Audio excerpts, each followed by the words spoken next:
Welcome back to Hardware Unboxed. Today we are checking out Intel's new Core i5-10400. This is a locked 6-core, 12-thread processor that operates between 2.9 and 4.3 GHz depending on the workload.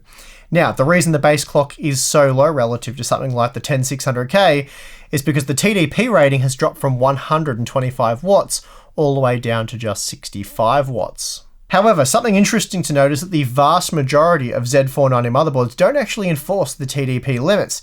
In fact, it's only ASUS who adheres to these limits, with MSI, ASRock and Gigabyte running without power limits on virtually all their Z490 motherboards. There's a few exceptions here, but they are very few. I think there's one from MSI and one from Gigabyte, which include an M-ATX and a Mini ITX board. So that being the case, for your typical out-of-the-box experience, and I don't mean the Gamers Nexus meme out-of-the-box experience, I mean when sticking this CPU on one of the many Z490 motherboards available, providing it's not an ASUS motherboard, this processor will act as though it's not TDP restricted. There'll be no power limits in place, just the default clock multiplier table. So that being the case, we will be testing this without any power limits because, as I said, that will be the typical way that you guys will be using the CPU when you purchase it and stick it on a Z490 motherboard. However, because this is a locked Intel CPU on any of the H or B series motherboards that will be released very shortly, this processor will be limited to DDR4 2666 memory, and therefore I will include that configuration along with the usual DDR4 3200 configuration. Anyway, that's a whole lot of waffle and we haven't even got to the specifications of this CPU, but before we get to that and all the other stuff, today's video sponsor. Today's video sponsor is Corsair and their Dark Core RGB Pro wireless gaming mouse. I've been using this mouse for weeks now and I found the contoured shape extremely comfortable, and I also really like the feel of the rubberized palm rest. As for performance, it packs a custom 18,000 DPI optical sensor with what Corsair calls hyperpolling technology, and that allows the mouse to communicate with your PC at up to 2000 Hz. Enjoy up to 50 hours of runtime between charges, and of course you can charge the internal lithium battery on the go with the included USB Type-C cable. You can also customize the look of the mouse with 9-zone dynamic RGB lighting, and you can control the lighting, button assignments and more with the iQ software. So for more information, please check the link in the video description. Okay, so for pricing, Intel suggests a tray price of $182 US, but over at Newegg.com, the retail price is actually $195 US. And here in Australia, I paid $340 for the 10400 over at PC Case Gear, whereas the Ryzen 5 3600 costs a little bit less at $300.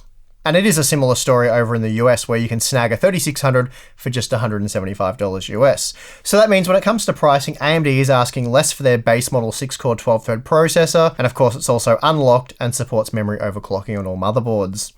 That being the case, it appears as though Intel's already on the back foot, and with comparable clock speeds, the Core i5-10400's really up against it. That said, we should probably take a look at the benchmark results before drawing any solid conclusions. Once again, the Ryzen processors were tested on the Gigabyte X570 Aorus Master, while the 8th and 9th gen Intel Core processors were tested on the Gigabyte Z390 Aorus Ultra, and the new 10th gen Intel Core processors on the ASUS ROG Maximus 12 Extreme.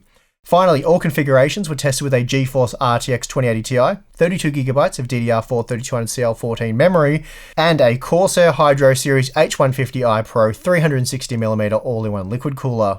That said, as noted earlier, the Core i5-10400 has been tested with DDR4 3200 as well as DDR4 2666 memory, both using the same CL14 timings. Also, please note I've cut our typical test suite in half for this review. We've spent the last week looking at in-depth test results for the 10900K, 10700K and 10600K. I really don't think the 10400 warrants us going over 30 plus tests. So therefore I've picked a few key application and gaming benchmarks to look at, and then we'll jump into the conclusion. Okay, let's get into the results. First up, we have the Cinebench R20 multi-core results, and right off the bat we see that the memory speed doesn't really impact these rendering workloads, as the Core i5-10400 produces basically the same result using either DDR4 3200 or 2666 memory. With just shy of 3,000 points, the 10400 was 15% slower than the Ryzen 5 3600, and that doesn't bode too well for the Intel processor's application performance. Moreover, it was just 14% faster than the Ryzen 5 1600 AF, though that part now costs $150 US, so it's somewhat irrelevant. Then when it comes to single core performance, we see that At least in Cinebench, the memory speed doesn't play too much of a role. That said, the Ryzen 5 3600 was up to 13% faster here, and in fact the 10400 comes in behind even the Ryzen 3 3100. Moving over to 7-zip, and here we're looking at a 5% performance boost for the 10400 when using the faster spec memory. Granted, a 5% increase is pretty small for a 20% boost in memory frequency, but still that's quite a bit more than what we saw in Cinebench. Still, when using the same memory as the Ryzen 5 3600, the 10400 was 8% slower for compression work, and then 12% slower with the DDR4 2666 memory. And that margin widens when it comes to decompression performance, and here the 10400 was at least 22% slower than the 3600. In fact, the 10400 was slower than even the 1600 AF. Next up, we have Adobe Photoshop, which prefers single-core performance, and interestingly, we do see a 10% performance uplift for the Core i5-10400 when using DDR4 3200 memory over 2666, so that is quite significant. It also means while the Ryzen 5 3600 is 8% faster than the 10400 when using the same memory speed, when forcing the 10400 to run at 2666, for B or H series boards, the 3600 will be a whopping 19% faster in the Puget Systems Photoshop benchmark. Moving over to DaVinci Resolve Studio 16, and here we see the faster memory has very little influence on performance. That said, when comparing the DDR4 3200 configurations, the Ryzen 5 3600 was still 8% faster. Not a massive margin, but for a CPU that generally costs less, that is a good result for AMD. And then wrapping up the application testing, we have Blender, and here we find the Ryzen 5 3600 is 8% faster than the 10400 when using the same DDR4 3200 memory, and then 10% faster when lowering the 10400 to DDR4 2666.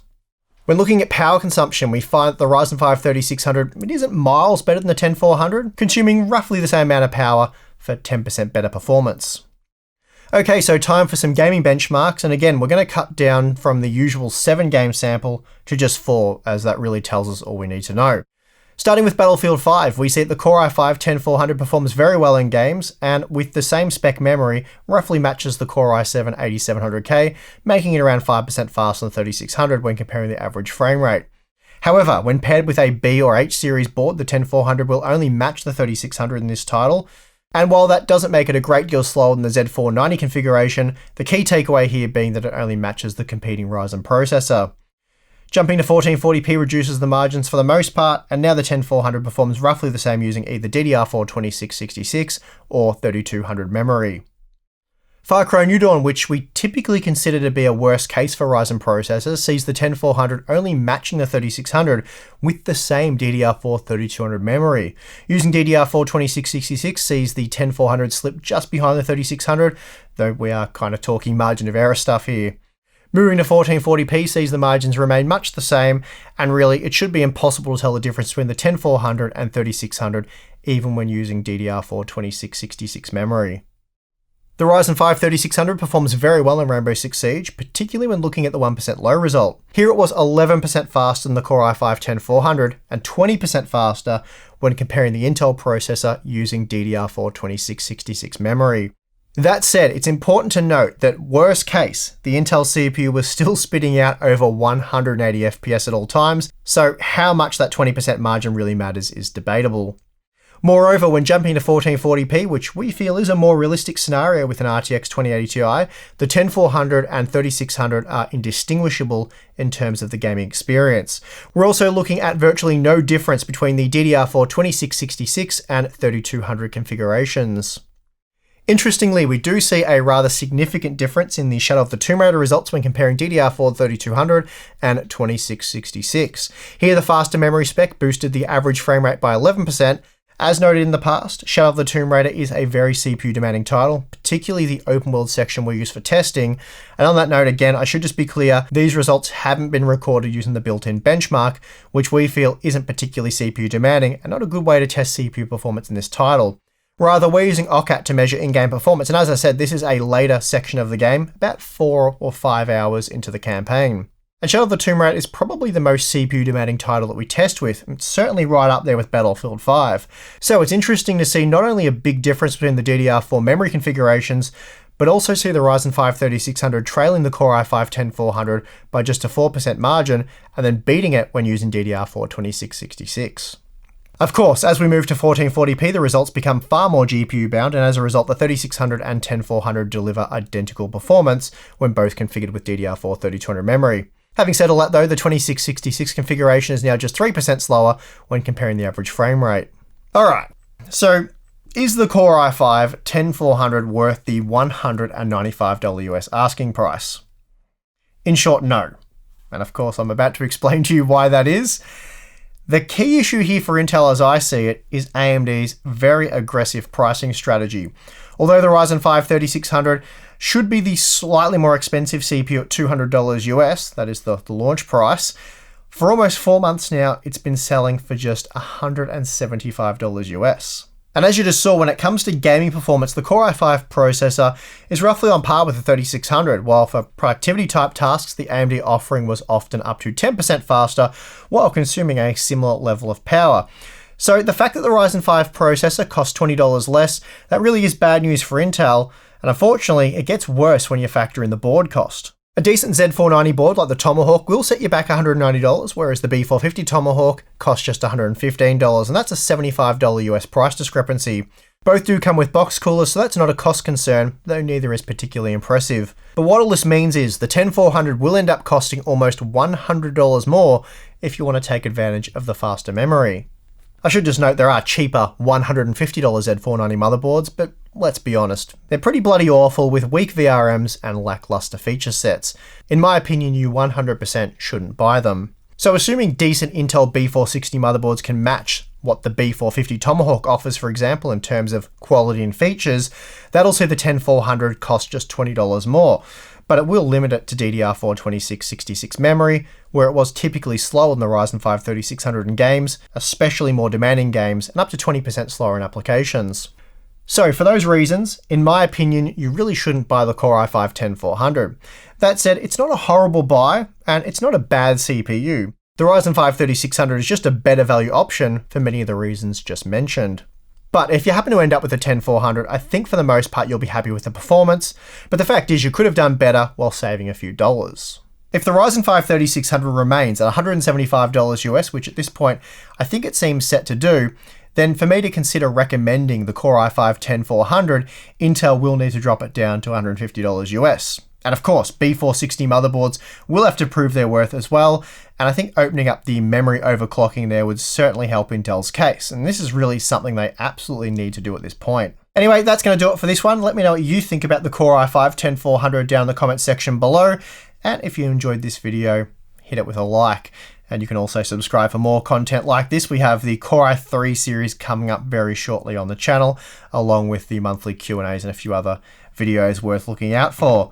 But that is going to do it for this one. If you'd like to support our work more directly and allow us to purchase processors such as this one, and a few of the other ones that we've got, again, the Core i3s, the 10700K, then jump over to our Patreon page. You will get access to our monthly live streams, our exclusive Discord server where we have a really awesome community that loves talking about this kind of stuff and engaging with one another, no trolling or any of that nonsense. And yeah, Q&As, behind the scenes videos, all that kind of stuff. Anyway, thank you for watching. I'm your host, Steve. I'll see you again next time.